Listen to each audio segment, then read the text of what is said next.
सांगलीच्या जत तालुक्यातल्या करजगीमध्ये घडलेल्या लैंगिक अत्याचार आणि हत्येच्या पार्श्वभूमीवर राज्य महिला आयोगाचे अध्यक्ष रुपाली चाकणकर यांनी उमदी येथे पीडित कुटुंबाची भेट घेतली आहे आणि प्रशासनाशी संवाद देखील साधलाय। यावेळी त्यांच्यासोबत आमदार गोपीचंद पडळकर देखील उपस्थित होते। घडलेली घटना ही निंदनीय असून या घटनेचा खटला हा जलद गतीने न्यायालयात चालवला जाईल अशी ग्वाही रुपाली चाकणकर यांनी पीडित कुटुंबाला दिली आहे। पोलीस स्टेशनमध्ये भेट घेत संपूर्ण घडलेल्या घटनेचा तपशील याचा आढावा घेतला।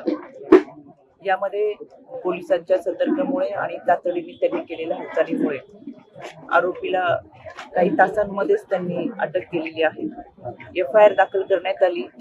एफआयआर दाखल करून समक्ष अप्रत्यक्षदर्शनी जे काही पुरावे असतील ती पोलिसांनी त्यांच्या ताब्यामध्ये घेतलेले आहेत, जेणेकरून ही चार्जशीट सबमिट ज्यावेळेस होईल त्यावेळेस हे सगळे पुरावे माननीय न्यायालयासमोर हजर करण्यात येतील। पोलीस स्टेशनमध्ये